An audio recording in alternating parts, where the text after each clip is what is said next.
Good morning friends. Welcome to all Edutech. आज हम चर्चा करने वाले अपने इम्पोर्टेंट अपडेट या इम्पोर्टेंट टॉपिक के बारे में, जो सामने स्क्रीन पे आप सभी के देख रहा है, जिसका नाम है एक ऐसा चैप्टर जिसका नाम है मॉनेटरी पॉलिसी, यानी कि मौद्रिक नीति। एक ऐसी पॉलिसी जिस पॉलिसी को देश का केंद्रीय बैंक यानी कि जो सेंट्रल बैंक होता है वो इसको जारी करता है। और हर एक कंट्री में सेंट्रल बैंक होती है। हमारे देश की जो केंद्रीय बैंक है वो है रिजर्व बैंक ऑफ इंडिया यानी कि आरबीआई। तो आरबीआई देश का केंद्रीय बैंक है। अगर हम अन्य कंट्रीज की बात करते हैं, अदर कंट्रीज की बात करते हैं, तो उनमें से यूएसए की केंद्रीय बैंक है फेडरल रिजर्व बैंक, और यूरोप की केंद्रीय बैंक का नाम है यूरोपियन सेंट्रल बैंक।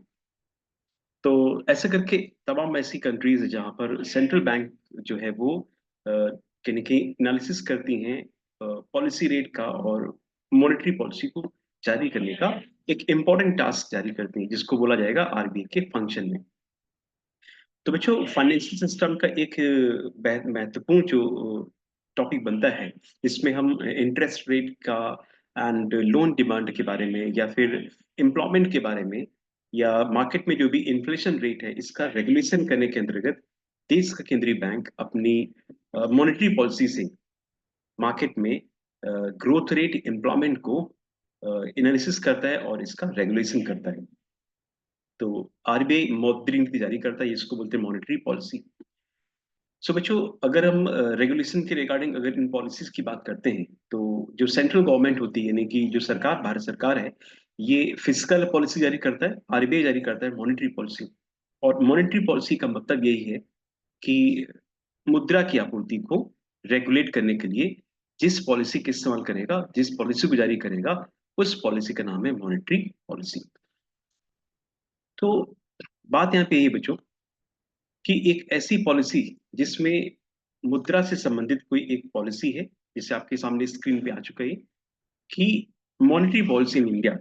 आप लोग पेन एंड पेपर लेकर के बहुत ध्यान से इसको देखिए। आपके विभिन्न एग्जाम्स में इसको पूछा जाता है। एक क्वेश्चन कंफर्म है कि आएगा कि अभी वर्तमान में क्या रेपो रेट चल रही है, या फिर अभी रिसेंटली जो बायमंथली मॉनेटरी पॉलिसी का जो रिव्यू आया हुआ है, जो अभी अक्टूबर मंथ के फर्स्ट वीक में आ जाएगा, तो उसमें आरबीआई ने अपनी रेपो रेट में क्या चेंजेस किया हुआ है, कि इसको कांस्टेंट रखा हुआ है, या टारगेट इन्फ्लेशन में जो इन्फ्लेशन रेट का टारगेट है आगामी जो क्वार्टरली बेसिस पे या 2 मंथ्स के लिए, वो कितना रखा हुआ है। ठीक है, तो मतलब ध्यान से इस चीज को आपको समझना है। तो बच्चों देखिए, आपके सामने ये स्क्रीन पे शो कर रहा है, जो ये मेंशन किया गया, इसमें ये मेंशन किया गया कि monetary policy is the process by which monetary authority of a country control the supply of money and targeting an inflation। देखिए, सबसे इंपॉर्टेंट बात ये बोली गई है कि control the supply of money. जो ये देखिए दिए गए, सप्लाई किसको किसकी सप्लाई को कंट्रोल करेगा, मुद्रा की सप्लाई यानी कि मनी की सप्लाई को कंट्रोल करेगा।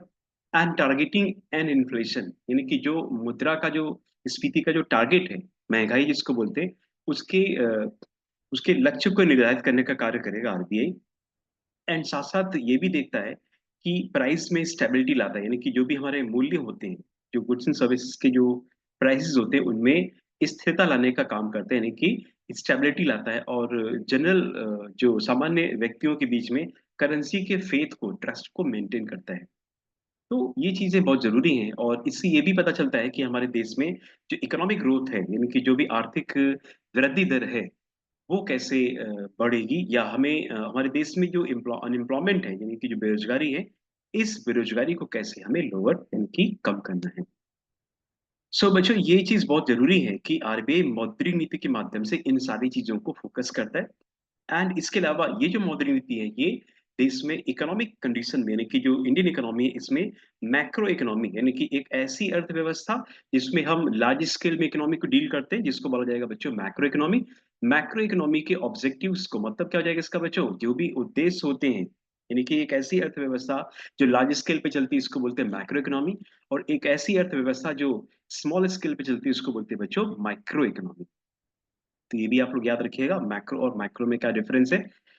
तो मैक्रो इकोनॉमी के जो इंपॉर्टेंट टूल्स जो आरबीआई के द्वारा यहाँ पे देखे गए, जिनमें से इन्फ्लेशन हो, या फिर वो बच्चों कंजम्पशन हो, या ग्रोथ हो, या फिर इसके अलावा जो लिक्विडिटी है, इन्फ्लेशन का मतलब हो जाएगा मुद्रास्फीति, कंजम्पशन का मतलब हो जाएगा बच्चों उपभोग, ग्रोथ का मतलब हो जाएगा बच्चों वृद्धि, और लिक्विडिटी का मतलब हो जाएगा तरलता। It mean flow of money. तो ये चीज देखिए, मैंने हिंदी में भी इस चीज को मेंशन किया गया अपनी इन पीपीटीज में, जो कि आपके लिए काफी तक महत्वपूर्ण साबित होंगी। इसमें से मौद्रिक की वह प्रक्रिया जिसके द्वारा किसी देश का मौद्रिक प्राधिकरण, बच्चों याद रखिएगा जब भी अगर बात मौद्रिक प्राधिकरण की आती है, तो मौद्रिक प्राधिकरण जो देश का है वो है बच्चों, याद रखिएगा, reserve Bank of India, RBI देश का मौद्रिक प्राधिकरण है, जो मुद्रा की आपूर्ति को नियंत्रित करता है और मूल्यों में स्थिरता लाने की बात करता है। तो आई होप आप सभी लोगों को जो मुद्रा जो मौद्रिक नीति है, जो मॉनेटरी पॉलिसी इन इंडिया है, इसका जो मुख्य उद्देश्य है वो समझ में आ चुका होगा कि आरबीआई मुद्रा में स्थिरता लाता है, बेरोजगारी को कम करता है, और मुद्रास्फीति कितनी रहेगी इसके बारे में लक्ष्यों को निर्धारित करने का कार्य करता है। ठीक है बच्चों, इस चीज को याद रखिएगा। साथ ही साथ ये भी देखते हैं कि देखिए हिंदी में दिया गया इस बात को कि मुद्रास्फीति उपभोग, विकास और तरलता को बेहतर तरीके से मैनेज करता है। वैसे देखा जाए तो ये चैप्टर काफी लेंथी चैप्टर रहेगा अपने आप में, लेकिन अगर एक बार इसको आप ध्यान से पढ़ लोगे, अगर मान लीजिए ये अगर 50 मिनट का वीडियो बनता है अगर, या 45 मिनट्स का वीडियो बनता है अगर, तो अगर आप ध्यान से इसको पढ़ोगे तो कहीं ना कहीं आप होल लाइफ में आप अपने इस चैप्टर को इससे नहीं मिस करेंगे कि मॉनेटरी पॉलिसी में जो भी चीजें आती हैं, आपके क्वेश्चन एग्जाम में पूछे आते हैं, वो सारी चीजें आप कहीं ना कहीं इसमें अच्छे से क्लियर कर सकते हैं। तो बच्चों बढ़ते हैं अपने सेशन में आगे। अब देखिए बच्चों क्या बोला गया इसमें, ये देखते हैं। आरबीआई इश्यू दी मॉनेटरी पॉलिसी, यानी कि इस मॉनेटरी पॉलिसी को जारी करने का जो कार्य करता है बच्चों, याद रखिएगा, वो कौन करता है, तो वो बच्चों करता है आपका आरबीआई करता है इसको, यानी कि RBI issue the monetary policy through the monetary policy committee, यानी कि आरबीआई जो ये मॉनेटरी पॉलिसी जारी करता है वो किसके माध्यम से जारी करता है, यानी कि इसको जारी करने का जो जिम्मेदारी दी गई है वो स्पेशली दी गई है एमपीसी को। ठीक है, आपके सामने ये मैंने मेंशन कर दिया है। एमपीसी का मतलब याद रखिए बच्चों, इसको बोला जाएगा मॉनेटरी पॉलिसी कमेटी, है ना, साफ से एग्जाम में स्पेशली दिया गया है मॉनेटरी पॉलिसी कमेटी, जिसको बोला गया है ना मॉनेटरी पॉलिसी कमेटी, ये इसको एमपीसी इसको बोला जाएगा। एक्चुअली ये चीज चीज आप देख रहे हैं ना सामने, ये 2016 में इसको मेंशन किया गया था। इसके पहले अगर 2016 की बात करते हैं, 16 से पहले की बात करते हैं, तो आरबीआई कभी ये मॉनेटरी पॉलिसी कमेटी के बारे में चर्चा नहीं करता था।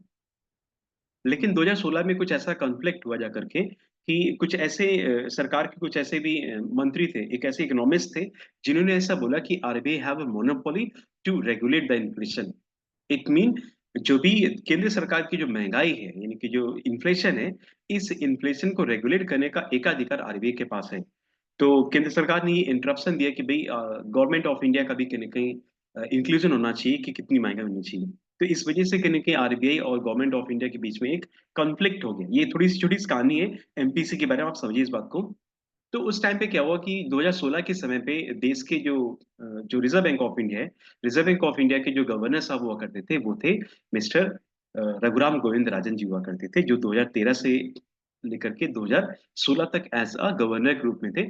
और उसी टाइम पे 2013 से लेकर 2016 तक के बीच में एज ए डेप्यूटी गवर्नर के रूप में डॉक्टर उर्जित आर पटेल हुआ करते थे। बच्चों ध्यान से सुना सारी बातों को। ठीक है, तो उस टाइम पे क्या हुआ कि 15 से 16 के बीच में ये ज्यादा कॉन्फ्लिक्ट चल रहा था कि भाई आरबीआई मोनोपोली रखता है, आरबीआई कुछ भी अपनी पॉलिसी रेट में चेंजेस कर देता है। तो इसकी वजह से कहीं ना कहीं सरकार को लग रहा, सरकार के नुमाइंदों को ऐसा लग रहा था कि भाई सरकार का भी कोई ना कोई दखल होना चाहिए कि कितनी रेपो रेट होनी चाहिए, कितनी रेपो रेट नहीं होनी चाहिए।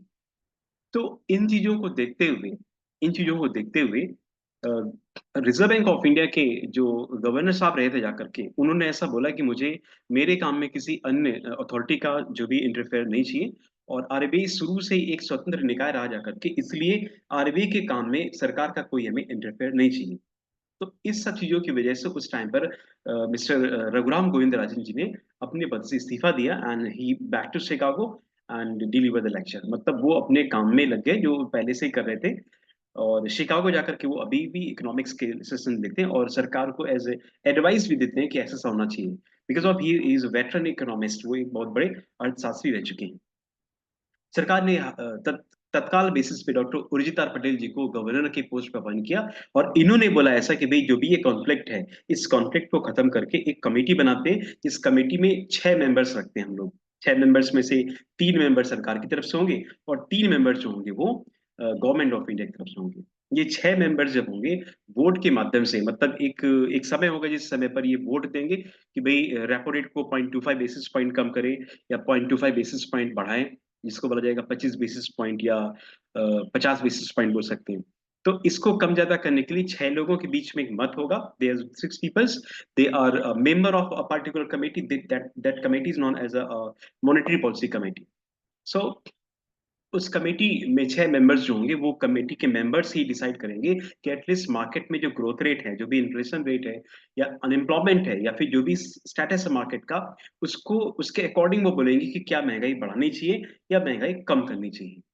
तो 6 मेंबर्स के द्वारा वोट के माध्यम से रेपो रेट को रेगुलेट करने की बात करेगी। और इस कमेटी के बारे में ये भी उन्होंने बोला हुआ है कि Reserve Bank of India have rights to set up a committee, RBI have right to set up a committee to regulate the credit policy into the market. मतलब आरबीआई के पास ये पावर है कि वो मार्केट में लोन सिस्टम को regulate करने के लिए एक कमेटी का गठन कर सकता है। और इस कमेटी के लिए आरबीआई ने, ये देखिए मैंने आपके सामने स्लाइड्स में मेंशन भी किया, please go through the slide. and was that the section 45 ZB, according to the Reserve Bank of India Act, right?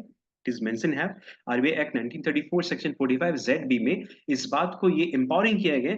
The RBI set up a 6 member committee, RBI ने 6 members कमेटी को setup किया है। और setup करने के बाद इस बात को ये मेंशन किया आरबीआई ने बच्चों कि इसमें जो पॉलिसीज होगी वो इसमें ये वोट के माध्यम से इन्फ्लेशन टारगेट को कहीं ना कहीं फोकस करेंगे। ठीक है, इन्फ्लेशन टारगेट पे फोकस करने की बात करेंगे। मैं थोड़ा सा इसको इरेज कर दे रहा हूँ, एक्चुअली पहली स्लाइड में ये जो पेन पेपर पेन था इसका मार्क्स अभी इसमें मेंशन किया है।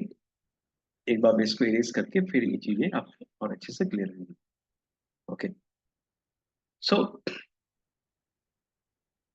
तो आरबीआई ने कुल मिला के याद रखिए बच्चों, सेक्शन 45 ZB आप लोग इसको प्लीज मेंशन करिएगा कि कौन सी कमेटी के माध्यम से ऐसा reserve Bank of India regulation करता है और किस सेक्शन के माध्यम से इस कमेटी को बनाया था, and how many members in this committee.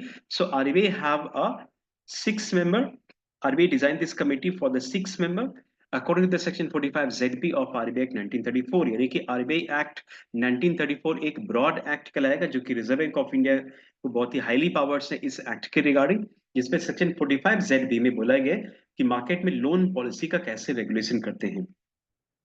And इस पूरी कमेटी में देखिए यहाँ पे मेंशन किया गया कि इस पूरी कमेटी में फिलहाल 6 मेंबर्स होंगे।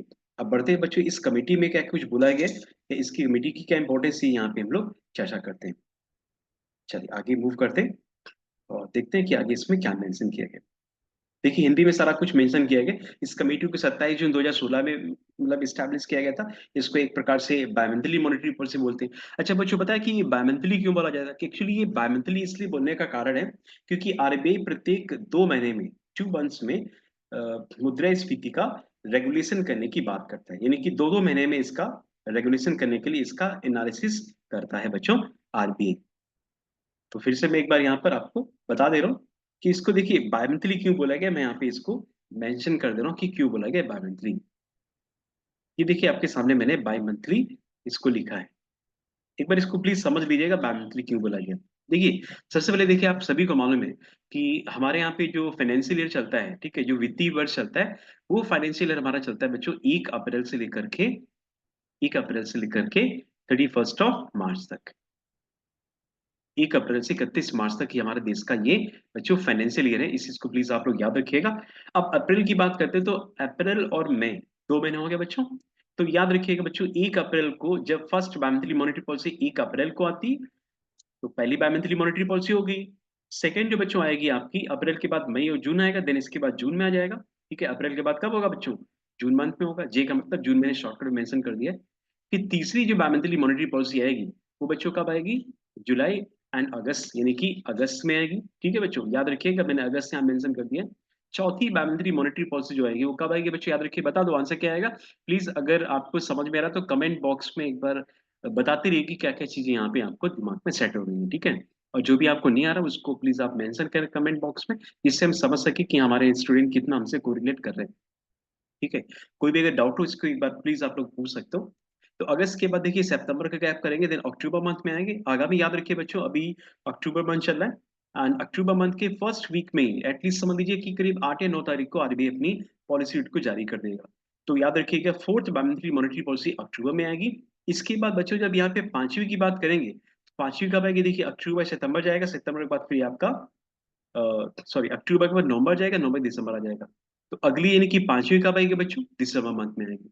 पांचवी के बाद देखिए छठी आएगी, कब आएगी? देखिए सिक्स जो बायमेंट्री मॉनेटरी पॉलिसी आएगी वो कब आएगी? जनवरी छोड़ करके कब आएगी बच्चों? फैब में आएगी। फैब वाली बच्चों याद रखिएगा, पूरा फैब चलेगी और मार्च चलेगी। तो इसलिए देखिए मैंने यहाँ पर बायमेंट्री का मतलब हो जाएगा कि आरबीआई की फर्स्ट यानी कि जो मेन बायमेंट्री मॉनेटरी पॉलिसी आती है वो आपकी अप्रैल फर्स्ट में आती है।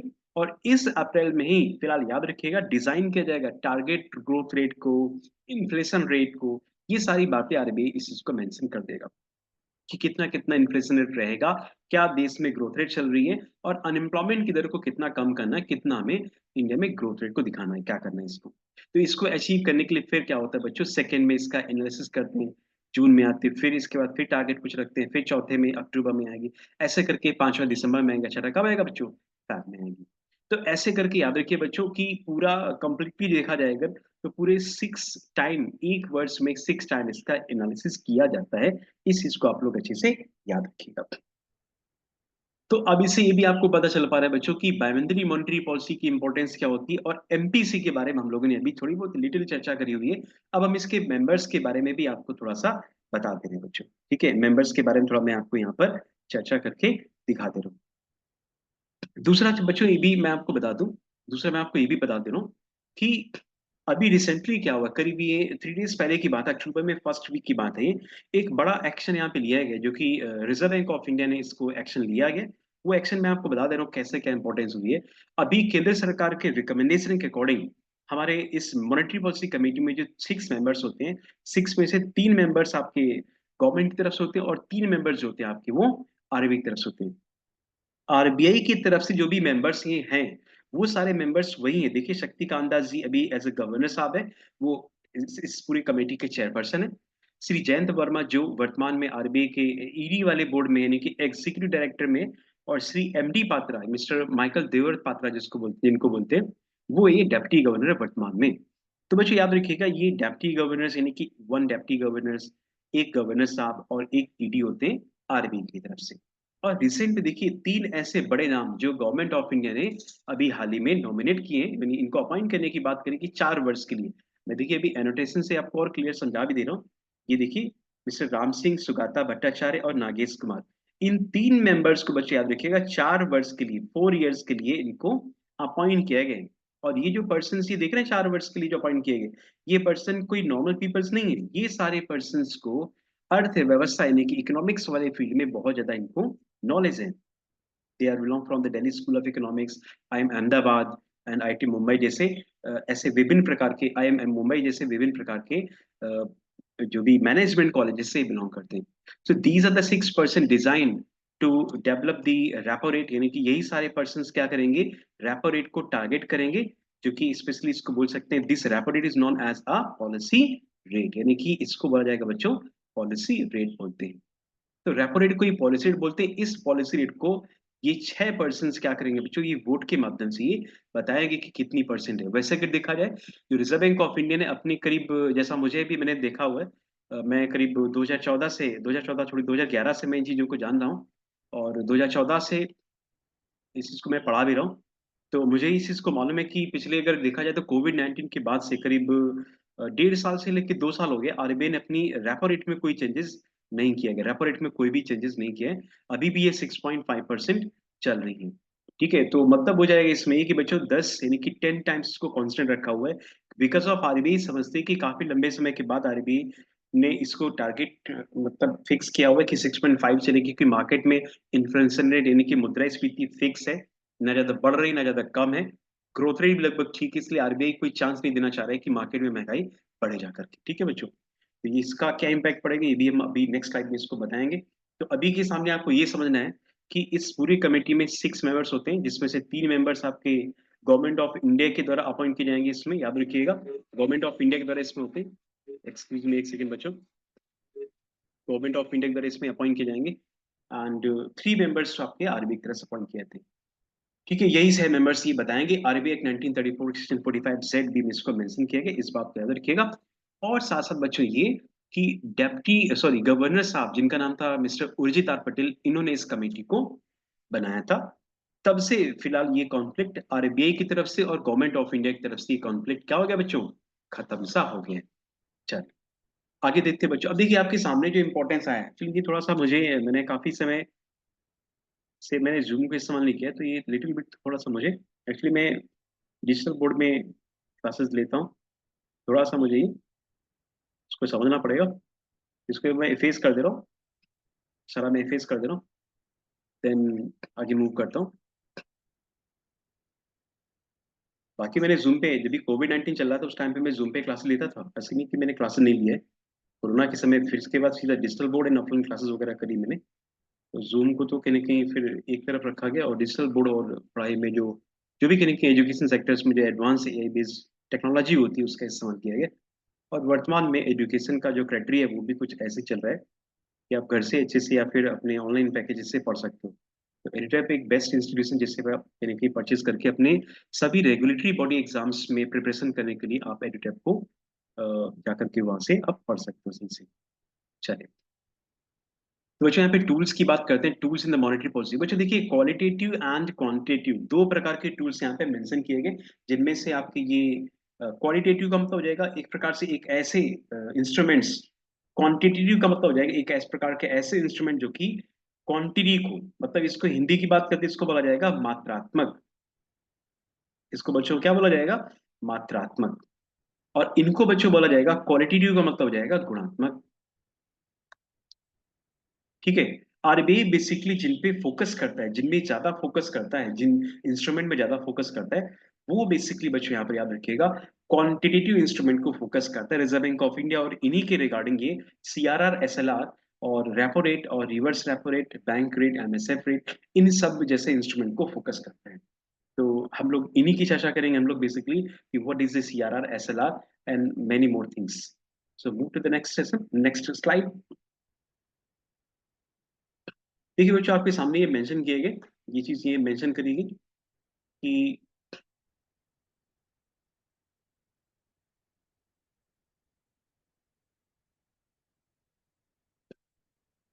आपके सामने बच्चों ये मेंशन किया गया कि व्हाट इज दी सीआरआर, यानी कि कैश रिजर्व रेशियो का मतलब क्या होता है। आपके सामने देखिए कैश रिजर्व रेशियो देखा गया। बच्चों डायरेक्ट इंस्ट्रूमेंट एक ऐसे इंस्ट्रूमेंट कराएंगे जिन इंस्ट्रूमेंट में हम ये देखते हैं, अगर देखा जाए तो ये जो इंस्ट्रूमेंट आपके सामने दिख रहा है, एक बार मैं इसको एनोटेशन से इसको मैं इफेज कर दे रहा हूँ, देन इसके बाद मैं आगे मूव करता हूँ। ओके, मैंने इसको इफेज कर दिया। इफेज करने के बाद मैंने इसको आगे इसको इरेज कर दिया। इरेज करने के बाद मैं ये देख पा रहा हूँ कि रिजर्व बैंक ऑफ इंडिया जो है, आरबीआई जो है, ये डायरेक्ट इंस्ट्रूमेंट यानी कि सीआरआर जो कहलाएगा वो सीआरआर कहलाएगा बच्चों, ये डायरेक्ट इंस्ट्रूमेंट के रूप में इसको जाना जाएगा। कैश रिजर्व रेशियो एक डायरेक्ट इंस्ट्रूमेंट के रूप में इसको जानते हैं। दिस दी डायरेक्ट इंस्ट्रूमेंट, इसको बोला जाएगा डायरेक्ट इंस्ट्रूमेंट। तो मैं यहाँ पे लिख दे रहा हूँ, ऐसे मैं लिख दे रहा हूँ कि ये एक ऐसा इंस्ट्रूमेंट कहलाएगा जो डायरेक्ट इंस्ट्रूमेंट कहलाएगा। अब देखिए ये समझने की जरूरत है कि इंस्ट्रूमेंट का मतलब क्या होता है, व्हाट इज द इंस्ट्रूमेंट। तो बच्चों बैंकिंग लैंग्वेज में एक इंस्ट्रूमेंट का मतलब होता है एक फाइनेंशियल डॉक्यूमेंट, यानी कि एक वित्तीय दस्तावेज। तो वैसे देखा है तो इंस्ट्रूमेंट का मतलब होता है उपकरण, होता है औजार होता है, लेकिन यहाँ पे जो हम देखते हैं वो सारे फाइनेंशियल डॉक्यूमेंट्स या फिर एक फाइनेंशियल टर्म की बात हुई जिनको इंस्ट्रूमेंट बोलते हैं। और ये बच्चों सीआरआर लिखा है, कैश रिजर्व रेशियो।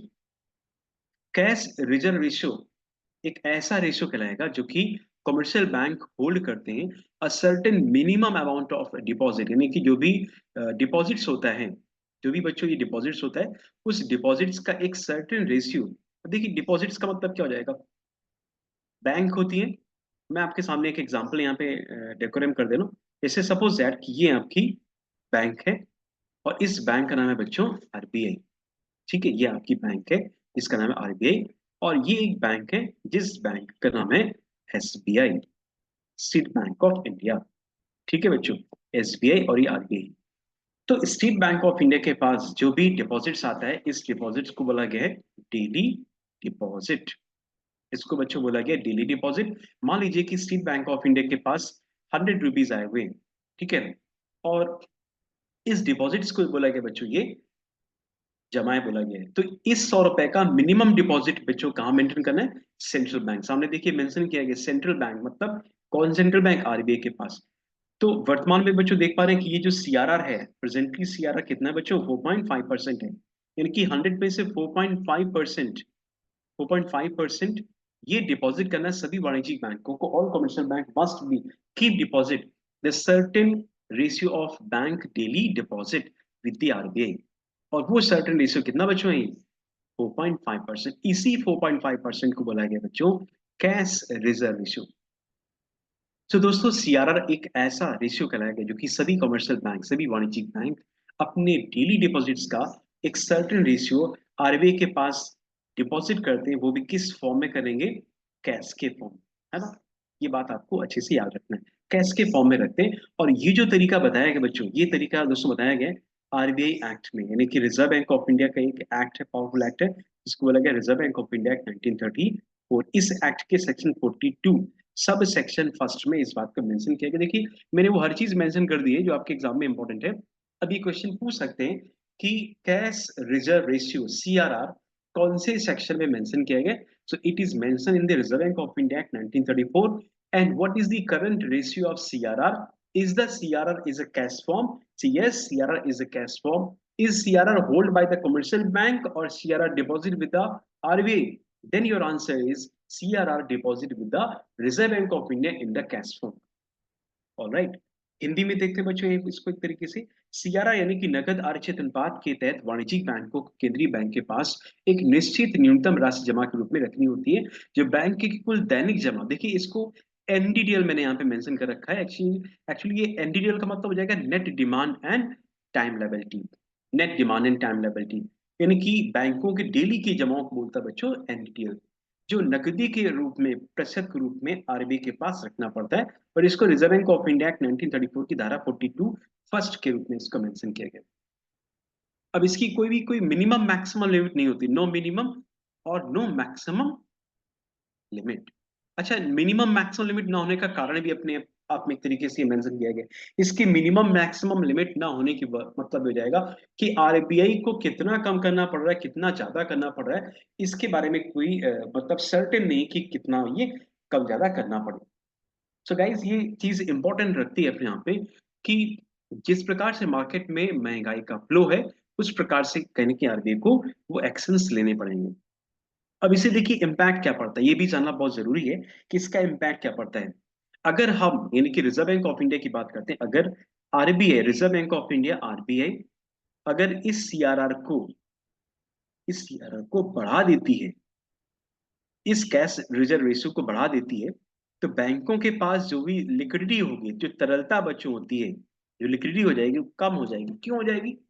क्योंकि अगर आरबीआई सीआरआर को ज्यादा परसेंट कर देगी तो बैंक अपने डेली जमाओं से 4.5% वर्तमान में, अगर इसको मान लीजिए आरबीआई ने बोला कि भाई 8% जमा करना है सभी बैंकों को, तो कहीं ना कहीं देखा जा रहा है कि 3.5 यानी कि 3.5, 4.5 तो पहले चला था, लेकिन 3.5 और एक्स्ट्रा मेंटेन करना पड़ेगा तभी तो 8% होगा।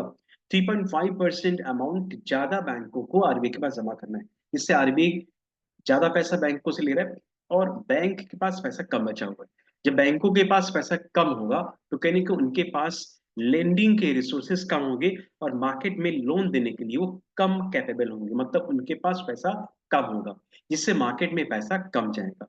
तो बच्चों याद रखिएगा, जैसे जैसे आरबीआई सीआरआर को बढ़ाता है, वैसे वैसे मार्केट में बैंकों की जो इंटरनल लिक्विडिटी होती है, जो आंतरिक तरलता होती है, वो कम हो जाएगी, जिससे bank are less capable to lending the money. Bank have less resource to lending the money into the market.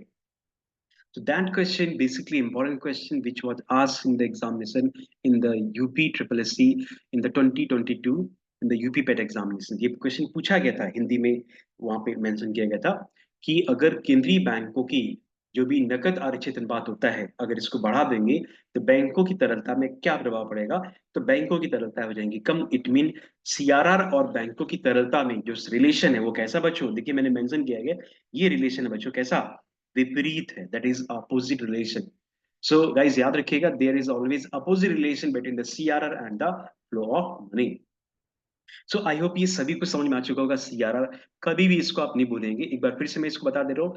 Cash reserve ratio, समस्त वाणिज्यिक बैंकों को अपने डेली जमाओं का एक निश्चित रेशियो आरबीआई के पास कैश के फॉर्म में रखना पड़ता है, और इस रेशियो को ही बोलते हैं सीआरआर। प्रेजेंट में सीआरआर की वैल्यू 4.5% है, and RBI have no limit design about to CRR as maximum or minimum, and this CRR always keep with a cash form with the RBI. Okay, so next move करते हैं। आप सभी को CRR समझ में आ चुका होगा। आगे मूव करते हैं, हम लोग देखते हैं कि क्या होता है एसएलआर। और आगे मूव करने से पहले हम लोग अभी इसका जो एनोटेशन जो मैंने आपको समझाया है वो सारी चीजें मुझे रिमूव करनी पड़ेंगी। थोड़ा सा मुझे लिटिल बिट इरिटेट कर रहा है ये फिलहाल।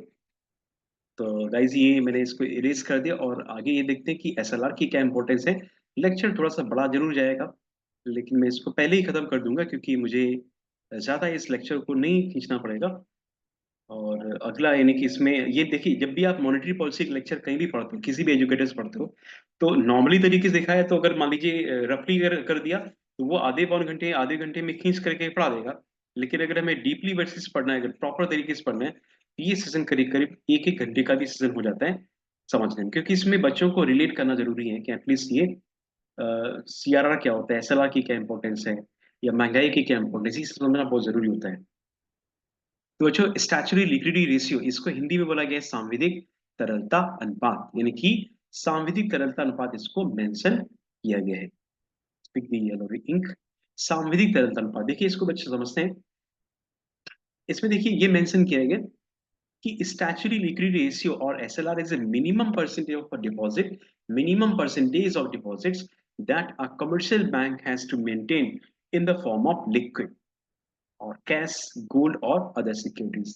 It is basically the reserve required that bank are expected to keep before offering credit to customer. देखिए कितना इंपॉर्टेंट बात बोली गई है कि एसएलआर एक ऐसा रेशियो कहलाएगा जो कि समस्त वाणिज्यिक बैंक के अपने पास अपने डेली डिपॉजिट का, यानी जिसको एनडीडीएल बोलते हैं, डेली डिपॉजिट का एक सर्टेन रेशियो अपने पास मेंटेन करके रखती हैं इन the form of liquid liquid assets, gold और अदर सिक्योरिटीज। और ये भी मेंशन किया कि वो रिजर्व में रखेंगे अपने पास लोन देने से पहले। These are not reserve with the RBI, ये आरबीआई के पास नहीं रखते, but with the bank themselves, यानी कि बैंक अपने पास खुद रखती है। SLR is fixed by RBI, यानी कि इस एसएलआर को फिक्स कौन करेगा? तो इस एसएलआर को फिक्स करता है बच्चों reserve Bank of India. So guys, the SLR was prescribed by the section 24 2A, यानी कि एसएलआर को बच्चों यहाँ पे मेंशन किया गया सेक्शन 24 2A में। और बैंकों की इंटरनल रेगुलेशन के लिए एक ऐसा एक्ट कहलाएगा जिसको बोला जाएगा बैंकिंग रेगुलेशन एक्ट 1949। याद याद रखिएगा, बैंकिंग रेगुलेशन एक्ट 1949, ये इस एक्ट के रिगार्डिंग इसको मेंशन किया जाएगा। Increasing the SLR will control the inflation, यानी कि अगर सपोज दैट कि ये जो एसएलआर है, ये जो एसएलआर है, इस एसएलआर को एक प्रकार से हम ये कह सकते हैं कि ये एक प्रकार का ब्लॉक्ड अमाउंट कहलाएगा। This SLR is a blocked amount, यानी कि इस एसएलआर को बच्चों बोला जाएगा ब्लॉक अमाउंट। और इस ब्लॉक्ड अमाउंट को बैंक अपने पास मेंटेन करके रखती हैं। तो सेक्शन 24 2A में जब बैंकिंग रेगुलेशन एक्ट में मेंशन किया गया, तो अगर हम एसएलआर, जैसे वर्तमान में एसएलआर की वैल्यू 18% है, 18% एसएलआर है, और इस 18% से अगर हम इसको इंक्रीज कर रहे हैं, मान लीजिए इसको हमने कर दिया 25% एसएलआर को, तो 25% करना पड़ेगा। इट मीन बैंकों को ज्यादा एसएलआर अपने पास मेंटेन करना पड़ रहा है। इसका मतलब हो जाएगा ये कि bank are less capable to lending the loan, यानी कि लेंडिंग लोन का जो कैपेसिटी आएगा वो फिलहाल क्या हो जाएगा बच्चों? डिक्रीज हो जाएगा। तो याद रखिएगा, SLR is a block amount which is must be keep by the commercial bank with themselves in the form of liquid asset. So what is a liquid asset? Liquid asset क्या होता है, ये भी जरूरी चीज होती है। तरल संपत्ति, एक ऐसी संपत्तियां जिन संपत्ति को हम आसानी से कैश के फॉर्म में कन्वर्ट कर सकते हैं, इसको बोला जाएगा बच्चों लिक्विड एसेट। ठीक है, तो याद रखिएगा, एग्जाम में ये पूछ सकते हैं कि एसएलआर कौन से एक्ट में मेंशन किया गया। तो बैंकिंग रेगुलेशन एक्ट में। क्या एसएलआर बैंक अपने पास रखती है कि आरबीआई के पास रखती है? तो एसएलआर रिजर्व अपने पास रखती है। एंड एसएलआर किस फॉर्म में रखते हैं? तो याद रखिएगा बच्चों, लिक्विड एसेट के फॉर्म में इसको मेंशन करना पड़ता है। क्या वर्तमान में एसएलआर की वैल्यू कितने परसेंट है? तो बच्चों याद रखिएगा 18% है। इफ बैंक डिक्रीज या less maintain this SLR, if RBI informed to less maintain the SLR, then the bank are more capable to lending the loan, यानी कि बैंक के पास ज्यादा कैपेसिटी होगी कि लोन दे सके अगर एसएलआर को कम किया जा रहा है। एसएलआर को कम करेंगे तो लोन क्या हो जाएगा बच्चों, ज्यादा देना पड़ेगा, यानी कि लोन देने में ज्यादा आसानी पड़ेगी बैंकों को, लोन ज्यादा दे सकती है। तो वैसे देखा जा रहा है यहाँ पर कि लिक्विडिटी के संबंध में, in terms of liquidity, CRR and SLR have same relation but there are different relation. CRR always keep with the RBI and SLR always keep with the bank with itself. CRR in the cash form, SLR in the liquid asset form. ठीक है बच्चों, तो SLR भी मैंने इस चीज को clear कर दिया है कि SLR की क्या इंपॉर्टेंस है। चलिए आगे मूव करते हैं हम लोग और आगे देखते हैं कि क्या है इसमें। नेक्स्ट बच्चों यहाँ पे दिया गया रिफाइनेंस फैसिलिटी। देखिए इसको मैं नॉर्मली ब्रीफिंग कर दूंगा कि रिफाइनेंस फैसिलिटी की क्या इंपॉर्टेंस है और क्या इसको बोलते हैं रिफाइनेंस फैसिलिटी को, कि क्या इसका महत्व है इस रिफाइनेंस फैसिलिटी का। मैं इसको पहले इफेज कर दे रहा हूँ, मैं इसको इरेज करके आगे मूव कर दे रहा हूँ, आगे बढ़ता हूँ। तो देखिए रिफाइनेंस फैसिलिटी अगर देखा जाए तो मॉनेटरी पॉलिसी के लिए बहुत ज्यादा इंपॉर्टेंट नहीं है। और आपके सामने जैसे ये रेपो रेट आ गया तो मैं एक बार ये रेपो रेट आपको समझा दे रहा हूँ कि क्या होती है रेपो रेट। ठीक है, रिफाइनेंस फैसिलिटी मैं आपको बता दूंगा, कोई बड़ा टास्क नहीं है, सिंपल सी बात होती है कि रिफाइनेंस फैसिलिटी क्या होती है। देखिए मैं इसमें ब्रीफिंग करके बता दे रहा हूँ, कोई इसमें बड़ी बात नहीं है, मैं इसको ब्रीफिंग करके बता दे रहा हूँ। देखिए ये refinance facility, actually refinance facility का मेन इंपॉर्टेंस होता है कि भारत से एक्सपोर्ट को प्रमोट करने के लिए एक टेम्पररी लोन दिया जाता है डायरेक्टली आरबीआई के द्वारा उन एंटिटीज को जो एक्सपोर्ट को प्रमोट करने के लिए लोन देते हैं। ठीक है, अगर उनके पास कम पैसा बचता है लोन देने के लिए तो आरबीआई डायरेक्ट रूप से एक सिंगल प्रोजेक्ट के लिए रीफाइनेंस कर देता है उन बैंकों को जो एक्सपोर्ट को प्रमोट करने के लिए क्रेडिट प्रोवाइड करते लोन देते हैं। तो अब इस केस में क्या हो जाएगा, आरबीआई जब डायरेक्टली फाइनेंस करेगा, एक्चुअली रिफाइनेंस का मतलब होता है फाइनेंस ऑन फाइनेंस। तो एक बार फाइनेंस किया गया, उस फाइनेंस के ऊपर दोबारा अगर फाइनेंस किया जा रहा है तो इसको बोला जाएगा refinance, that is known as a refinance. तो आरबीआई जब ऐसा कार्य करता है तो उन संस्थानों को, उन बैंकों को ये पैसा देता है जो एक्सपोर्ट को प्रमोट करने के लिए लोन प्रोवाइड करते हैं, और इसमें जो रेट ऑफ इंटरेस्ट होगा वो हमेशा रेपो रेट से ज्यादा चूज किया जाएगा, इस बात को आप लोग याद रखिएगा। यही बच्चों होता है आपका रीफाइनेंस, और इसको जब ये रीपेड किया जाएगा बाय द बैंक तो वो 180 दिनों में इसको वापस आरबीआई को दे सकते हैं रीपेड करने के रिगार्डिंग। ठीक है ना, सेक्शन 1934 के अंतर्गत, यानी कि आरबीआई एक्ट 1934 के सेक्शन 17(3) में इस बात को, रिफाइनेंस फैसिलिटी को आरबीआई ने मेंशन किया है। ठीक है, तो इस चीज को समझिए। चलिए थोड़ा सा मैं रेपो रेट को इसको मेंशन कर दूं फिर मैं आगे मूव करता हूँ। बच्चों सबसे इंपॉर्टेंट टास्क है रेपो रेट, जो मैंने आपको बताया था कि ये करता कौन है, इसको कौन डिसाइड करता है। तो इसको डिसाइड करने के लिए बच्चों जो डिसाइड करेगा वो एमपीसी के माध्यम से, मॉनेटरी पॉलिसी कमेटी के माध्यम से इसको डिसाइड किया जा रहा है। और इसको मॉनेटरी पॉलिसी कमेटी का जो गवर्नर साहब होते हैं, इसके क्या होते हैं बच्चों, इसके आरबीआई के गवर्नर साहब ये इसके चेयरमैन होते हैं, है ना, ये चीज याद रखिएगा। अभी वर्तमान में आरबीआई के गवर्नर साहब कौन है, मिस्टर शक्तिकांत दास जी। ठीक है ना, great personality mister Shaktikanta Das, मैं यहाँ लिख दे रहा हूँ शक्तिकांत दास। ठीक है, इनको याद रखिएगा। शक्तिकांत दास को अगर मैं करंट अफेयर्स में थोड़ा सा आपको ले चलता हूँ तो शक्तिकांत दास जी को फिलहाल ग्रेड 3, यानी कि ग्रेड 3, जिनको ए3 बोलते हैं, ए3 अवार्ड से इनको लंदन में इनको अवार्ड दिया गया, best governor of the year का खिताब दिया गया 2023 के लिए। ठीक है ना, इस बात को याद रखिएगा। चलिए देखिए repo rate is known as a policy rate, it is known as a policy rate at presently the rate at any commercial bank can borrow money from RBI on behalf of its collateral security for the short term, it mean up to 90 days। यानी कि जब भी हम short term की बात करते हैं तो 90 डेज यानी कि 90 दिन के अंतराल में ये पैसा वापस भी करेगी। तो बच्चे याद रखिएगा, repo rate is the rate at which any commercial bank borrow money from RBI for short term up to 90 days on behalf of its collateral security। Repo rate एक ऐसी ब्याज दर कहलाएगी जिस ब्याज दर को केंद्रीय बैंक ने डिजाइन किया हुआ है, और कमर्शियल बैंक इस ब्याज दर पे लोन लेती है केंद्रीय बैंक से अपनी गिरवी प्रतिभूतियों को रख करके। और गिरवी प्रतिभूति किसके पास रखी जाएंगी, याद रखिएगा, जब भी हम यहाँ पर प्रतिभूतियों की गिरवी की बात करते हैं तो आपके सामने दो पक्ष यहाँ पे, लेंडर एंड बरोबर, लेंडर एंड बराबर। लेंडर का मतलब बच्चे याद रखिएगा आरबीआई है। और बोरोवर की बात करते हैं तो ये आपका कोई बैंक है, यानी कि मान लीजिए वो बैंक मैंने एसबीआई का रखा हुआ है, state bank of India, SBI. तो ये बच्चों बोरोवर ये लेंडर है। बोरोवर हमेशा याद रखिएगा कोलेटरल सिक्योरिटी इसके पास रखेगा। और एक्सक्यूज मी, एक्सक्यूज मी, मैं भी लेक्चर सेशन में भी बात कर रहा हूँ। Okay, sorry, sorry for interruption. तो ये जो लैंडर है यानी ये बरोबर है। बरोबर लेंडर के पास कोलेटरल सिक्योरिटी रखेगा और लेंडर बरोबर को लोन देगा। इसके बीच में रेपो रेट जो होगा वो कार्य करता है। वर्तमान में जो रेपो रेट है देखिए यहाँ मेंशन किया गया, ये 6.5%। यहाँ पर कोलेटरल सिक्योरिटी रखी जाएंगी और तब ये लोन देगा ये बैंक को। तो in the short term repo rate एक ऐसी ब्याज दर कहलाएगी जिस ब्याज दर पर बैंक केंद्रीय बैंक से लोन लेती है अपनी गिरवी प्रतिभूतियों के खिलाफ में। वर्तमान में ये 6.5% है, 6.5% है। ये 90 डेज के लिए मैक्सिमम लोन लिया जा सकता है बैंकों के द्वारा। और इस रेपो रेट को डिसाइड करता है मॉनेटरी पॉलिसी कमेटी प्रत्येक 2 महीने में। ओके, इसको बोला जाएगा प्रत्येक 2 महीने। देखिए लिखा भी है bimonthly, it is bimonthly monetary policy, है ना। लेटेस्ट रिव्यू में भी 6.5% है। तो बच्चे याद रखिएगा repo rate is rate at which any commercial bank borrow money from RBI for short term on behalf of its collateral security. अब देखिए इसको रेपो रेट का फुल फॉर्म जो होता है बच्चों ये होता है repurchase rate. It is a repurchase rate.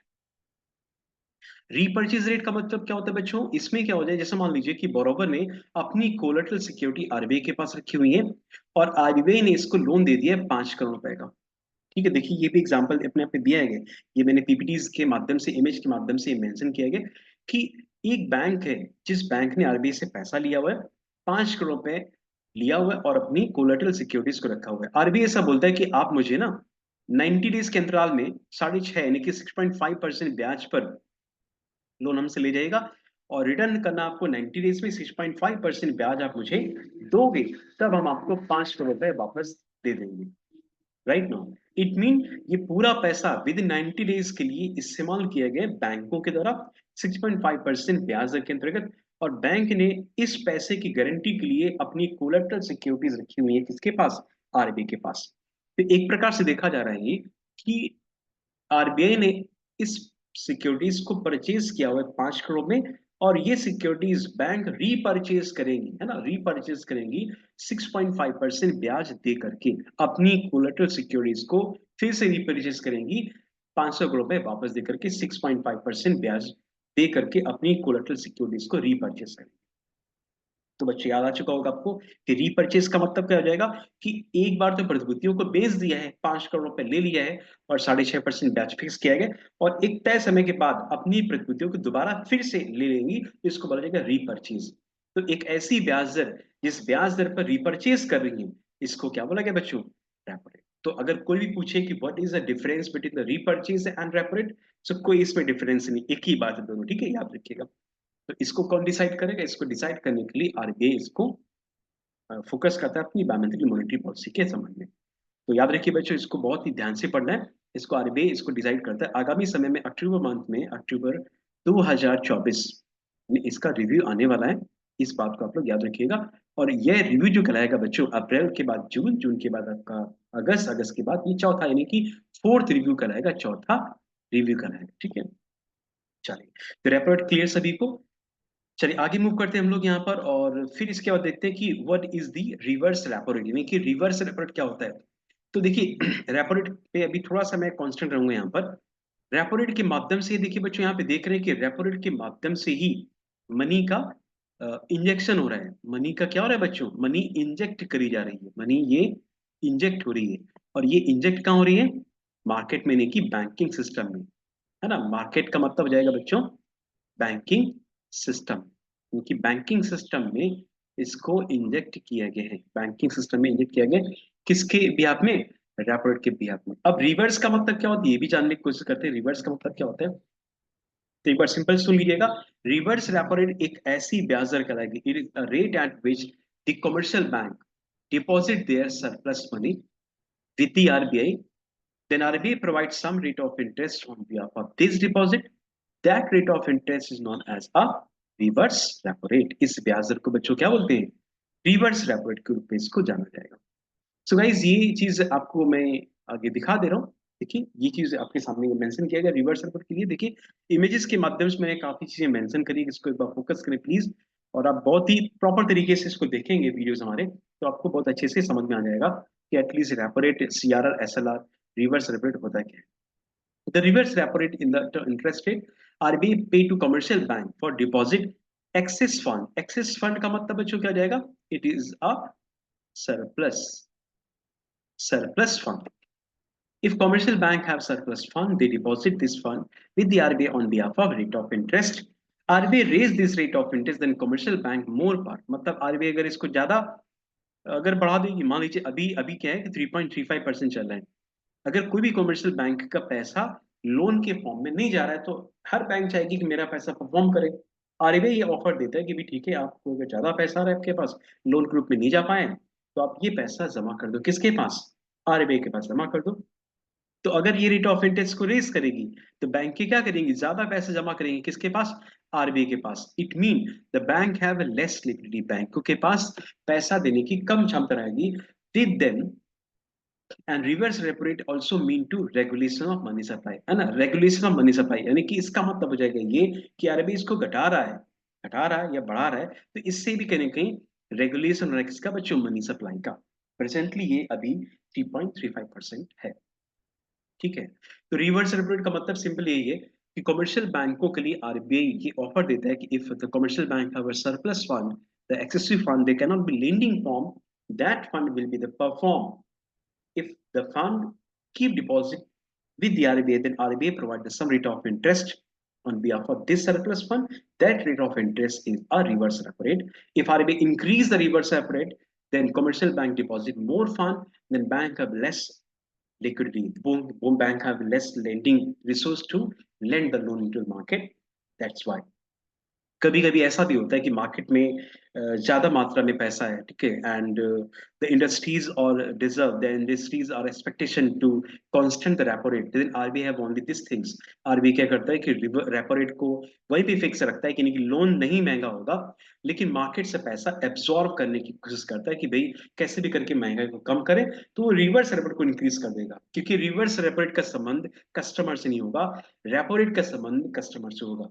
then the bank will then the RBI increase the reverse repo rate, जिसकी वजह से बैंकों के पास जो भी पैसा वो ज्यादा पैसा जमा कर सकती हैं आरबीआई के पास, इससे उनके पास पैसा देने की क्षमता कम होगी।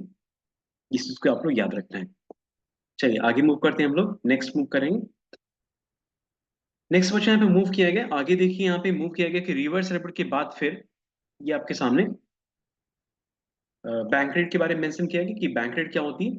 एक्चुअली बैंक रेट एक ऐसा रेट कहलाएगा जो कि वाणिज्यिक बैंक के लॉन्ग टर्म के लिए, अभी तो आपने देखा था कि रेपो रेट शॉर्ट टर्म के लिए था, लेकिन ये जो आप देख रहे हैं कि जो बैंक रेट है ये लॉन्ग टर्म के लिए इस्तेमाल किया जा रहा है। If any bank have a fund from long term situation, it mean it is from 91 days up to 1 year, यानी कि 91 डेज से लेकर के 1 साल तक के लिए पैसे की जरूरत पड़ पा रही है, यानी कि 91 डेज से लेकर के अप टू 1 ईयर, 91 दिन से लेकर के 1 साल तक के लिए अगर पैसे की नीड पड़ती बैंकों को, then the bank go through the bank rate. Bank किसके फॉर्म में जाएंगी? बैंक रेट के फॉर्म में जाएंगी। And it is a always above from, it is always above from repo rate. ये हमेशा किसके अबव होगी बच्चों? रेपो रेट के फॉर्म में होगी। And on behalf of this bank rate, the bank do not have need to collateral security. It mean बैंकों को कोलेटरल सिक्योरिटी की जरूरत नहीं पड़ती। It mean no collateral is involve under the borrowing by bank, यानी कि जब bank को नीड पड़ रही है पैसे की ज्यादा, तो वो बैंक रेट के माध्यम से पैसा ले सकते हैं, ठीक है। और इसमें बैंकों को कोई भी कोलेटरल सिक्योरिटी आरबीआई के पास नहीं रखना है। तो आरबीआई बोलता है ठीक है भाई, बैंक रेट के माध्यम से पैसा ले लो, लेकिन आपको ब्याज दर जो होगी वो ज्यादा देना पड़ेगा, किससे बच्चों? रेपो रेट से। तो अभी देखा जा रहा है क्लास बच्चों यहाँ पे 6.5% तो आपका ये रेपो रेट है, ठीक है, 6.5% ये आपका रेपो रेट है। और कितना इंक्रीज किया रहा है? 0.25%। इट मीन ये आपका हो जाएगा बच्चों, इसको अगर हम ऐड करेंगे तो 6.75 हो जाएगा। इट मीन ये आपका बैंक रेट है।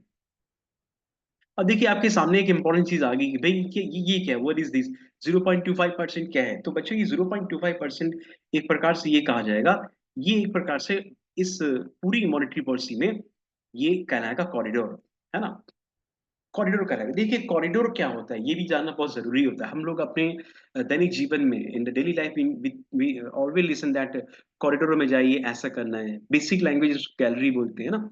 तो कॉरिडोर में देखा होगा कि एक साइड में एक वॉल होती है, दूसरे साइड में भी एक वॉल होती है।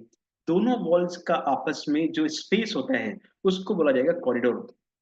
इट मीन अगर दोनों वॉल्स अगर ज्यादा नजदीक आएंगी तो कॉरिडोर कहने के कम होगा, गैलरी कम होगी, ठीक है ना।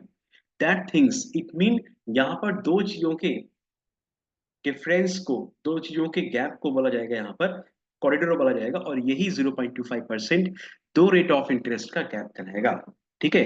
तो आपके एग्जाम में ये भी पूछ सकते हैं कि what is the corridor and what the corridor maintain by the RBI in the monetary policy, that is the 0.25%, ठीक है। ये चीज याद रखिएगा। तो बच्चों याद रखिएगा, अभी जब आप इकोनॉमिक्स एंड बैंकिंग पढ़ते हो तो कोई ऐसा नहीं कह सकते कि सब चीजें इजी होती हैं, लेकिन आपको ध्यान से पढ़ना होता है तो चीजें धीरे धीरे आपको कहीं ना कहीं सिंपल होती जाती हैं, टफ नहीं होती हैं। The bank rate is rate at which any commercial bank just borrow money from RBI for the long term, and it is always above from the repo rate, and there is no collateral security required by the bank to deposit in the deposit with the RBI. Without collateral security के वो loan ले सकता है from 91 days up to 1 year तक के लिए। चलिए बच्चे मूव करते हैं नेक्स्ट हम लोग यहाँ पर। नेक्स्ट मूव करने के बाद ये देखते हैं कि आगे हमें क्या मेंशन किया गया। नेक्स्ट यहाँ पे देखते हैं कि क्या कुछ मेंशन किया गया। बैंक रेट के बाद देखिए एक टर्म और होगा, उसको हम चर्चा करके फिर अपने सेशन को फिनिश करेंगे, नहीं तो सेशन काफी लंबा हो जाएगा। और इसके बाद हम देखते हैं कि क्या इसकी इम्पोर्टेंस है। बैंक रेट के बाद देखिए बच्चों ये मेंशन किया गया आपका एमएसएफ। आई थिंक ये एमएसएफ मेंशन किया गया होगा। ये एसडीएफ है, देखिए ओपन मार्केट ऑपरेशन आ गया, एमएसएफ भी आ गया, एसडीएफ। देखिए एसडीएफ एक नया थॉट है, एक नई अप्रोच है स्टैंडिंग डिपॉजिट फैसिलिटी जिसको बोला जाएगा। एक्चुअली इसमें सिंपल फंड मतलब यही बात है कि रिवर्स रेपो रेट में भी जो टेन्योर हुआ करता था ना, जिसमें बैंक अपना पैसा, सरप्लस पैसा आरबीआई के पास जमा कर रही होती है, एसडीएफ एक ऐसा टर्म लाएंगे जिसमें जो हमारा रिवर्स रेपो रेट था उसके पैरेलल में एक तरीके से, लेकिन रिवर्स रेपो रेट अलग है, स्टैंडिंग डिपॉजिट फैसिलिटी अलग है। एक्चुअली रिवर्स रेपो रेट में पैसा जमा किया जा रहा है वाणिज्यिक बैंकों के द्वारा 90 डेज तक के लिए, जबकि एसडीएफ में पूरा ओवरनाइट बेसिस पे 1 डे के लिए फिलहाल बैंक अपना सरप्लस पैसा रख सकती हैं आरबीआई के पास, और रातों रात में बैंकों से इंटरनल लिक्विडिटी को बैंक एब्जॉर्ब कर सकता है, कम कर सकता है।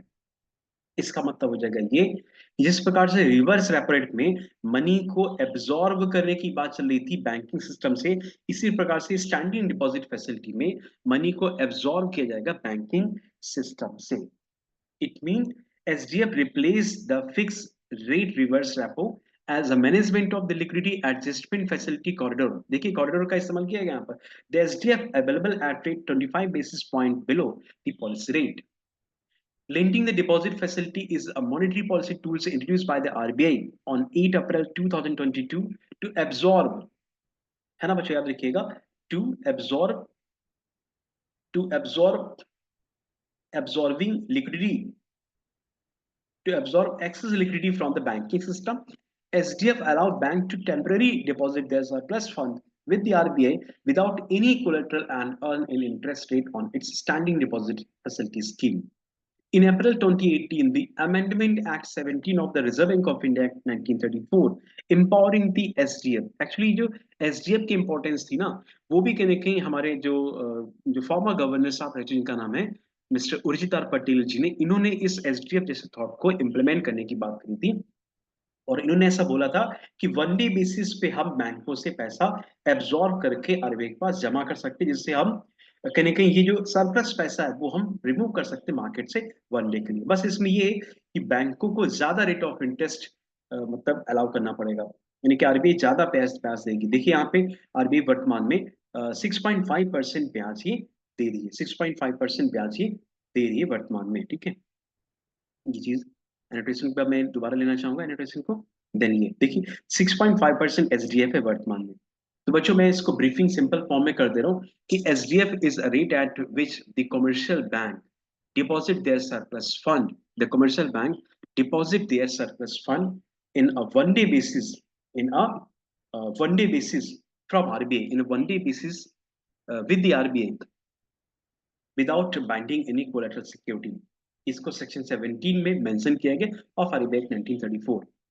तो जब भी कोई कमर्शियल बैंक एक दिन के लिए आरबीआई के पास पैसा जमा करती है सरप्लस फंड में, आरबीआई उसको 6.5% ब्याज देता है। तो जिस ब्याज दर पर वाणिज्यिक बैंक के वनडे के लिए पैसा आरबीआई के पास अपना पैसा स्टैंडिंग करती है, इसको बोला जाएगा स्टैंडिंग डिपॉजिट फैसिलिटी। याद रखिए बच्चों, स्टैंडिंग डिपॉजिट फैसिलिटी। एंड जो आपका ये स्टैंडिंग डिपॉजिट फैसिलिटी है एसडीएफ,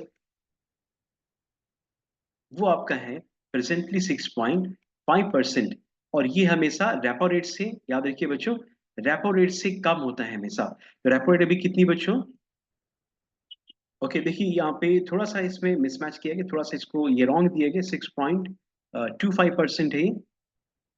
प्लीज इसको एडिट कर लीजिएगा। एस डी एफ 6.25, मैं इसको इफेज कर दे रहा हूँ, इसको यहाँ से हटा दे रहा हूँ। एस डी एफ जो है आपका 6.25% है, रेपो रेट चला 6.5%। इन दोनों के डिफरेंस को बोला जाएगा कॉरिडोर। तो बच्चों याद रखिएगा, आपके एग्जाम में ये पूछ सकते हैं कि व्हाट इज द कॉरिडोर। तो corridor is a difference between the STF and the repo rate. It mean इसको जब हम डिफरेंस करेंगे तो हमारे पास 0.25 बेसिस का डिफरेंस आता है। तो यही कहलाएगा हमारा कॉरिडोर। तो एसडीएफ हमेशा रेपो रेट से कम होता है।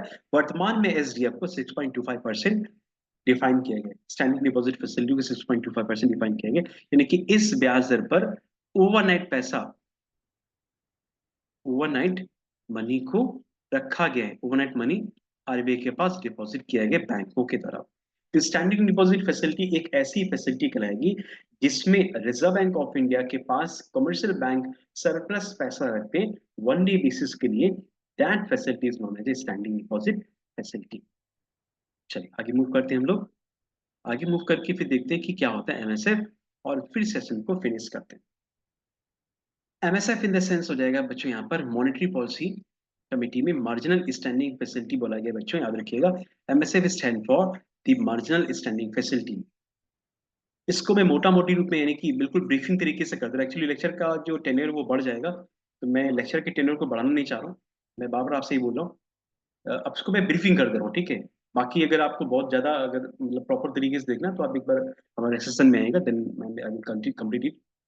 MSF rate is a rate at which any commercial bank which want to borrow money for emergency fund, and that emergency fund must be borrowed by the commercial bank from RBI if the bank internal liquidity completely dried up, and that bank borrow overnight fund from RBI on behalf of its collateral security with the minimum amount 1 crore and the maximum amount multiple of 1 crore. It means the minimum borrowing limit is 1% and the maximum borrowing limit is up to 3%। इसका मतलब हो जाएगा ये कि MSF rate वह ब्याज दर कहलाएगी जिसमें आरबीआई से पैसा बैंक उधार लेते हैं यदि बैंकों को आपातकालीन निधि को आवश्यकता पड़ती है, या बैंक की आंतरिक तरलता पूरी तरह से समाप्त हो गई है, तो सांपार्श्विक सुरक्षा की ओर से यानी कि जो आरबीआई से रात भर पैसा उधार ले सकते हैं, न्यूनतम राशि 1 करोड़ और अधिकतम 1 करोड़ की गरज में पैसा लिया जा सकता है। यानी कि एमएसएफ रेट एक ऐसा ब्याज दर कहलाएगा जो वाणिज्यिक बैंकें अपनी कोलेटरल सिक्योरिटीज के ब्याज पे एक दिन के लिए पैसा आरबीआई से लेती हैं, ठीक है। मिनिमम 1% है अपने एनडीडीएल का, डेली डिपॉजिट का, और मैक्सिमम 3% है अपने डेली डिपॉजिट का। इसको 9 मई 2011 में इसको बच्चों इफेक्टिव किया गया था। 27 मार्च 2020 में इसका टाइमिंग 9 बजे से लेकर के रात के 12 यानी कि 23:59 तक इसको लिया जा सकता है एमएसएफ रेट के रिगार्डिंग। यानी कि कभी कभी बैंकों के पास ना रैंडमली कोई कस्टमर आता है, बोलता है भाई मुझे हमें 2 करोड़ रुपए चाहिए, हमें 5 करोड़ रुपए चाहिए, चेक के माध्यम से किसी अन्य माध्यम से।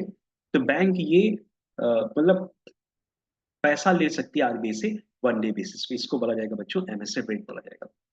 आगे बच्चों मूव करते हैं यहाँ पे हम लोग। तो ये देखते हैं, देखिए अभी एमएसएफ रेट हमेशा रेपो रेट से ऊपर ही चार्ज किया गया, ये भी इसमें मेंशन किया गया होगा। तो इस बात को आप लोग याद रखिएगा, MSF rate always above from repo rate. MSF rate हमेशा रेपो रेट से अबव ही होता है।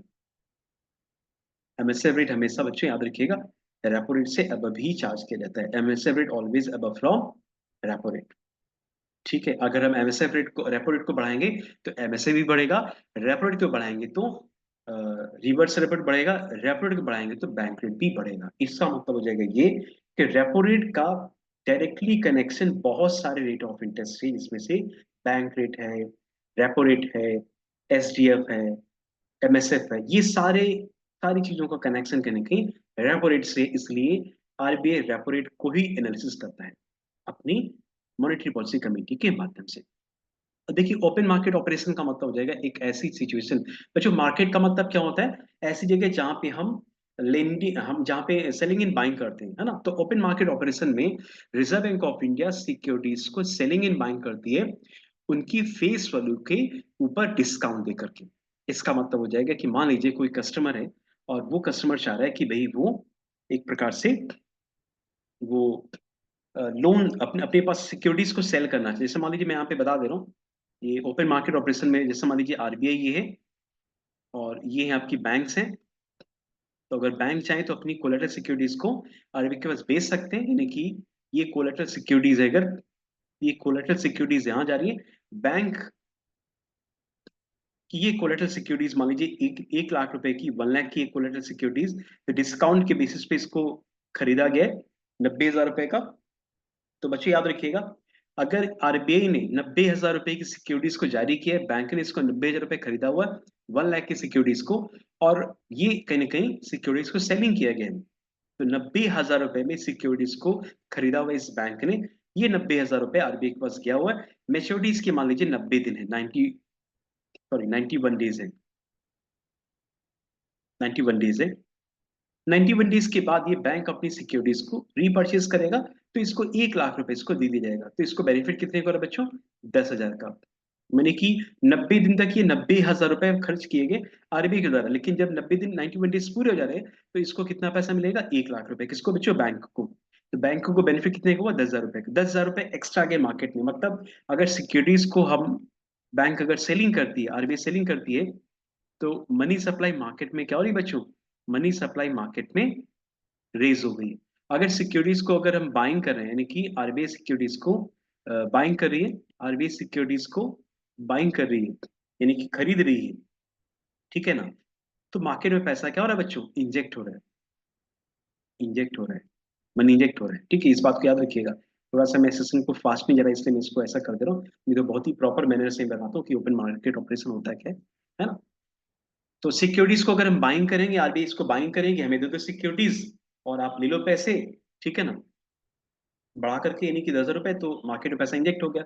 और वही सिक्योरिटीज को सेलिंग के मतलब आप मुझे सिक्योरिटीज को, आप अगर चाहो तो आप सिक्योरिटीज को हमने सेलिंग कर दिया है, ठीक है ना। तो सिक्योरिटीज को जो सेलिंग किया गया है, बेच रहा है, तो 90,000 रुपए लेगा खुद अपने पास, यानी कि सेलिंग करेगा। तो मनी मार्केट से क्या हो रही है बच्चों? एब्जॉर्ब हो रही है, मनी मार्केट से एब्जॉर्ब हो रही है ना। भाई आरबीआई ने सिक्योरिटीज से लिंक किया, जैसे मान लीजिए कि हम सिक्योरिटीज आरबीआई के पास है, ये लो सिक्योरिटीज, आप मुझे 90,000 रुपए दे दो, तो 90,000 रुपए लेकर के तो मार्केट से पैसा एब्जॉर्ब हो गया ना। जब सिक्योरिटीज को सेलिंग किया है तो एब्जॉर्ब हो गया पैसा। और वही सिक्योरिटीज जब मैच्योर हो जाएगी, तो फिर ये सिक्योरिटीज को क्या करेगा बच्चों?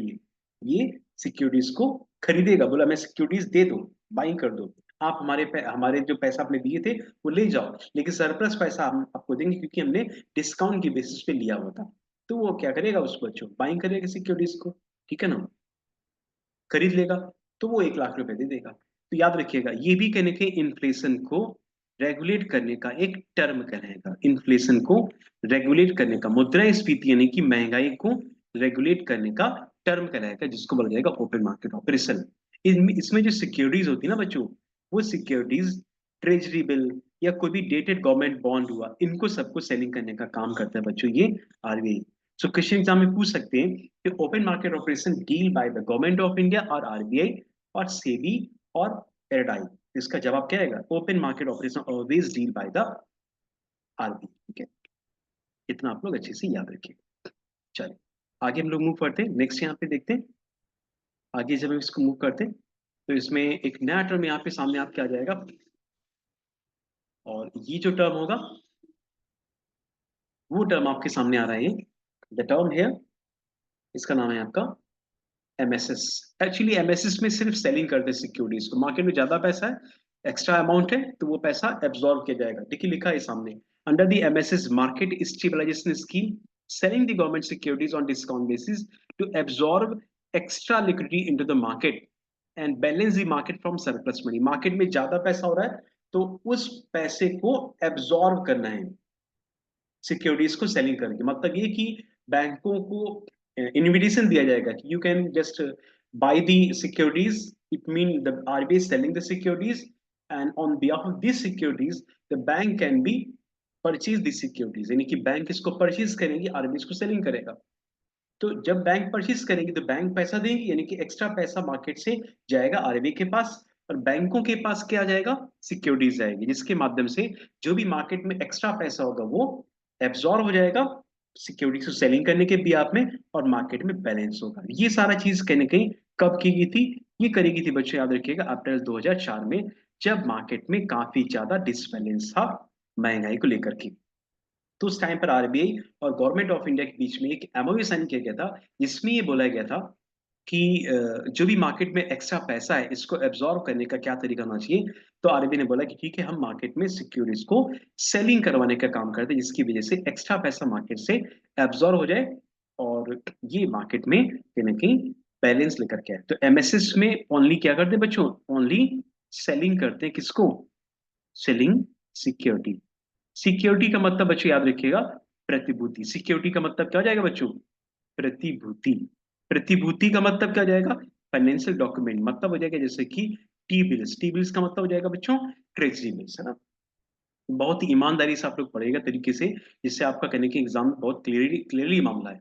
तो ओपन मार्केट ऑपरेशन का मतलब selling in buying the securities, and MSS का मतलब हो जाएगा only selling the securities. That is a basic difference between the open market operation and the MSS, है ना। ओपन मार्केट ऑपरेशन और एमएसएस में बहुत ही बेसिक सा डिफरेंस मैंने आपके सामने ये मेंशन कर दिया है। चलिए आगे हम लोग देखते हैं यहाँ पे बच्चों की आगे क्या इसमें मेंशन किया गया। नेक्स्ट यहाँ पे हम लोग मूव करेंगे, देखते हैं कि अपने नेक्स्ट स्लाइड में क्या मेंशन किया गया। चलिए आगे देखते हैं। तो आगे बच्चों यहाँ पे एलएफ की बात करेगी, लिक्विडिटी एडजस्टमेंट फैसिलिटी। एक्चुअली बच्चों यहाँ पे देखिए एडजस्टमेंट की बात करेगी, किसके एडजस्टमेंट की बात करेगी, तरलता की, यानी कि लिक्विडिटी, तरलता समायोजन सुविधा। आपको मालूम है बच्चों की मार्केट में मनी को एब्जॉर्ब करना, मनी को एब्जॉर्ब करना और मनी को इंजेक्ट करना, ये किसके माध्यम से होता होगा। आई होप आप लोग इसका आंसर दे पाओगे। मनी को इंजेक्ट करने की बात करते हैं तो हम यहाँ पे देखते हैं कि Reserve Bank of India repo rate को डिसाइड करता है ना, रेपो रेट को फोकस करता है, इसी के माध्यम से बाजार में पैसा फ्लो किया जा रहा है ना, मनी का इंजेक्ट हो रहा है, यानी कि मनी का फ्लो हो रहा है ना, इंजेक्ट मतलब फ्लो होता है। और मनी का एब्जॉर्ब किसके माध्यम से होगा बच्चों, ये मनी का एब्जॉर्ब जो होगा वो आपका रिवर्स रेपो रेट के माध्यम से, किसके माध्यम से होगा बच्चों, रिवर्स रेपो के माध्यम से। तो बच्चों याद रखिएगा जब भी ये रेपो रेट और रिवर्स रेपो रेट का एक प्लेटफॉर्म होगा, वहां पर आरबीआई देखेगा देखेगा कि हमें कितना मार्केट में पैसा इंजेक्ट करना है, पैसा मार्केट में इंजेक्ट करके कितना एब्जॉर्ब करना है। इसके बैलेंसिंग को जो टेक्निक्स अपनाता है इसको बोलते हैं लिक्विडिटी एडजस्टमेंट फैसिलिटी। इसके बेसिस पे क्या होता है बच्चों कि कोई भी वाणिज्यिक बैंक एक दिन के लिए, सॉरी 90 डेज तक के लिए मैक्सिमम 5 करोड़ रुपए पैसा ले सकता है, और अपने एनडीडीएल का अधिकतम 0.25% पैसा बोरो कर सकते हैं। तो बच्चों याद रखिएगा लिक्विडिटी एडजस्टमेंट फैसिलिटी एक ऐसा प्रोसेस कहलाएगा जिसमें आरबीआई दो चीजों को बैलेंसिंग करता है, जिसमें से repo rate and reverse repo rate की बात करता है। और इसके बारे में जो थॉट आया था वो उस टाइम पर आया था जब 1998 का समय हो रहा था, जहां पर नरसिम्हम कमेटी की सिफारिश पे ये मार्केट में इंप्लीमेंट करने की बात करी गई थी, repo rate that is a repurchase agreement and reverse repo rate. ठीक है, देखिए देखिए सामने आपके आ गई है, रीपर्चेज है ना, मैंने आपको समझाया था, and reverse repo. when bank need liquidity to meet its requirement, money requirement, है ना। यहाँ पे क्या लिखा है बच्चों, ये क्या लिखा है बच्चों, देखिए मैं एनोटेशन हटा कर दिखा दे रहा हूँ। डेली रिक्वायरमेंट है ना, डेली जो रिक्वायरमेंट पड़ रही है उसके रिगार्डिंग है ना, money requirement and to surplus they borrow the from RBI through the repo, यानी कि ये पैसा आरबीआई से बोरो कर सकते हैं, किसके माध्यम से बच्चे बोरो कर सकते हैं, रेपो के माध्यम से पैसा बोरो कर सकते हैं। And if they absorb, if the RBI absorb the fund from the banking system, they can just need to reverse repo rate, है ना? उससे पैसा मार्केट से क्या हो जाएगा बच्चों, बैंकिंग सिस्टम यानी कि मार्केट से एब्जॉर्ब हो जाएगा. So this combination is known as a liquidity adjustment facility. That mechanism is known as a liquidity adjustment facility, and that facility was implemented in the market in 2004, and it was designed in 1998, and circulars was launched in 2002. ठीक है, तो याद रखिएगा तीन प्रकार की date यहाँ पे बता दी मैंने आपको. 1998 में नरसिम्हम कमेटी की सिफारिश पे लिक्विडिटी एडजस्टमेंट फैसिलिटी को इम्प्लीमेंट करने की बात करेगी. 2002 में सर्कुलर जारी किया गया. 2004 में इसको इम्प्लीमेंट करने की बात करेगी. That is a liquidity adjustment facility. तो बच्चों, आपने देखिए आज की क्लास में क्या सीखा हुआ है, मैं आपको ये बता दूं. आज की क्लास में आपने सीखा क्या क्या है. देखिए, आपने सीखा है सीआरआर, आपने सीखा है एसएलआर, आपने रीफाइनेंस फैसिलिटी भी मैंने आपको मोटा मोटी बताई दी है, आपने रेपो रेट सीखा हुआ है, आपने रिवर्स रेपो रेट सीखा हुआ है, आपने एसडीएफ सीखा हुआ है, आपने एमएसएफ सीखा हुआ है, आपने ओपन मार्केट ऑपरेशन सीखा हुआ है, आपने सीखा हुआ है एमएसएस, और साथ में आपने सीखा हुआ है लिक्विडिटी एडजस्टमेंट फैसिलिटी. तो ये बहुत ही इंपॉर्टेंट टर्म्स है सारे, जो कि आपके मॉनेटरी पॉलिसी इन इंडिया जैसे इंपॉर्टेंट लेक्चर, जो कि इकोनॉमिक्स का बहुत ही इंपॉर्टेंट लेक्चर है, जिसमें ये मेंशन किए जाते हैं. और इन्हीं सारे जो इंस्ट्रूमेंट आपके सामने जो दिख रहे हैं, यानी एसएलआर, सीआरआर और रिफाइनेंस, इन सारे इंस्ट्रूमेंट को बोला जाएगा, they are known as a direct instrument, और इन सभी को बोला जाएगा indirect instrument. These all known as a indirect instrument. तो डायरेक्ट और इनडायरेक्ट दोनों चीजें मैंने आपको बता दी. इनडायरेक्ट का मतलब इसलिए लिखिए क्योंकि यहाँ पर इनडायरेक्ट का मतलब होता है कि आपस में रिलेट करना. रेपो रेट अगर कम किया गया तो सारे रेट्स बदल जाएंगे. सीआरआर एसएलआर सब अलग अलग है, इसलिए इसको बोला कि डायरेक्टली इंटरकनेक्ट नहीं है आपस में, है ना. इनडायरेक्टली मतलब हो जाएगा यहाँ पर इंटरकनेक्ट, पर डायरेक्ट का मतलब no connection between each other. तो आज की क्लास में ये मैंने आपको बता दिए. आई होप आप सभी लोगों को बहुत ही अच्छे से ये चीजें आपको बहुत अच्छे से समझ में आ चुकी होंगी, और आपके एग्जाम में इसको बहुत अच्छे से आप इसको करके आएंगे कि क्या क्या होगा जब मार्केट में ऐसा ऐसा किया जाएगा, रेट्स को बढ़ाया जाएगा, घटाया जाएगा, या सीआरआर को कम ज्यादा किया जाएगा तो क्या इम्पैक्ट पड़ेगा, और किस किस एक्ट में क्या क्या मेंशन किया जाएगा, और इसके अलावा जो आपकी मॉनेटरी पॉलिसी कमेटी थी इसकी क्या इंपॉर्टेंस है, ये सब कुछ आपको अच्छे से समझ में आ चुका होगा. सो आज के सेशन में आई होप आप लोगों ने एंजॉय किया होगा, और thanks for the watching this session which is design by me Udit sir on the monetary policy in India. And आप इसी प्रकार से जुड़े रहिएगा एडुटैब से. मिलते हैं अपने नेक्स्ट सेशन में. Thank you to all. Thank you.